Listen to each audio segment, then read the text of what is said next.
নমস্কার বন্ধুরা, আপনাদের সবাইকে স্বাগত আমার চ্যানেল অনুস কুকিং অ্যান্ড ব্লগ চ্যানেলে। আজ আমি আপনাদের জন্য নিয়ে চলে এসেছি মাংসের ঘুগনি। মাংসের ঘুগনি খেতে আমরা সবাই খুবই পছন্দ করি এবং এছাড়াও লুচি, রুটি, পরোটার সাথে একদম জমে যায় এই মাংসের ঘুগনি। তো বন্ধুরা চলুন কিভাবে আমি এই মাংসের ঘুগনি রেসিপি তৈরি করি আপনারা শুধু দেখতে থাকুন। ভিডিওটি ভালো লাগলে অবশ্যই লাইক, কমেন্ট, শেয়ার করবেন। আর আমার চ্যানেল যদি এখনও নতুন থাকেন প্লিজ সাবস্ক্রাইব করে পাশে থাকা বেল বাটনটি বাজিয়ে দেবেন। রেসিপিটি বানানোর জন্য আমি প্রথমে 150 গ্রাম মটর প্রেশার কুকারে হালকা লবণ দিয়ে 2 থেকে 3টে সিটি দিয়ে নিয়েছি দুটো বড় বড় সাইজের আলু কুচি, টমেটো কুচি, পেঁয়াজ কুচি, দুটো কাঁচা লঙ্কা চেরা, আর নিয়েছি এক বাটি বোনলেস চিকেন। আমি ছোট ছোট টুকরো করে নিয়েছি চিকেনের।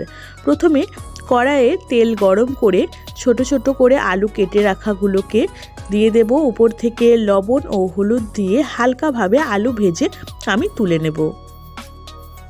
আলু ভাজা হয়ে গেছে। এবার ওই কড়াইয়ের মধ্যে অল্প একটু সামান্য সর্ষের তেল দিয়ে গোটা গরম মশলা, জিরে আর তেজপাতা ফোড়নে দিয়ে দেব। ফোড়নটা কিছুক্ষণ লালচে হয়ে এলেই উপর থেকে দিয়ে দেব একটা বড় সাইজের পেঁয়াজ কুচি দিয়ে কিছুক্ষণ নাড়াচাড়া করার পর যখন পেঁয়াজটা বাদামি হয়ে আসবে উপর থেকে দিয়ে দেব দুটো কাঁচা লঙ্কা চেরা, আর এর সাথেই দিয়ে দিচ্ছি একটা বড় সাইজের টমেটো দিয়ে উপর থেকে অল্প একটু লবণ ছড়িয়ে কিছুক্ষণ ঢেকে রেখে দেব যাতে টমেটোটা একটু নরম হয়ে যায়।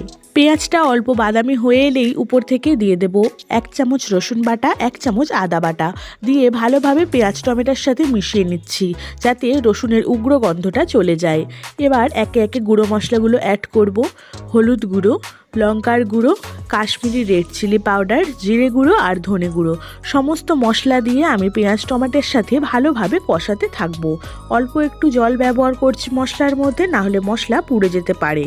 কিছুক্ষণ মশলা এইভাবে কষানোর পরেই উপর থেকে দিয়ে দেব বোনলেস চিকেন দিয়ে ভালোভাবে আমি মশলার সাথে কিছুক্ষণ কষাতে থাকবো। তো বন্ধুরা ভিডিওটা দেখতে দেখতে অবশ্যই তোমরা লাইক, কমেন্ট, শেয়ার কিন্তু করে দিও। মাংসটা কিছুক্ষণ নাড়াচাড়া করার পর যখন কষানো হয়ে যাবে উপর থেকে ভেজে রাখা আলু আর সেদ্ধ করা মটর দিয়ে দেব। আলু, মটর আর চিকেন একসাথে খুব ভালোভাবে কষাতে থাকবো।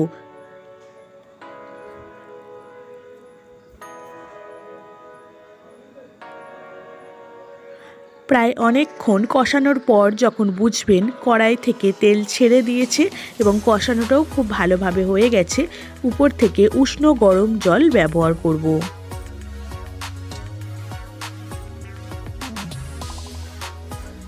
জল দিয়ে কিছুক্ষণ নাড়াচাড়া করার পর ঢাকনা দিয়ে রেখে দিচ্ছি এবং ঢাকনা খুলে মাঝে মাঝে একটু একটু করে নেড়ে দেব। তো বন্ধুরা আমি বেশ কয়েকদিন আগে ঘুগনির আরও একটি রেসিপি আমার ভিডিওতে ছেড়েছিলাম। আপনারা যদি সেই ভিডিও না থেকে থাকেন তাহলে ডেসক্রিপশান বক্সে চলে যান, আমি সেখানে রোড সাইড ঘুগনির রেসিপি দিয়ে রেখেছি। আর আজকে চিকেন রেসিপি। তো বন্ধুরা এই রেসিপি ট্রাই করতে কিন্তু ভুলবেন না। ঝোল ফুটে যখন আলু আর মটর খুব ভালোভাবে সেদ্ধ হয়ে যাবে উপর থেকে গুঁড়ো গরম মশলা ছড়িয়ে দিলেই রেডি হয়ে যাবে আমাদের মাংসের ঘুগনি।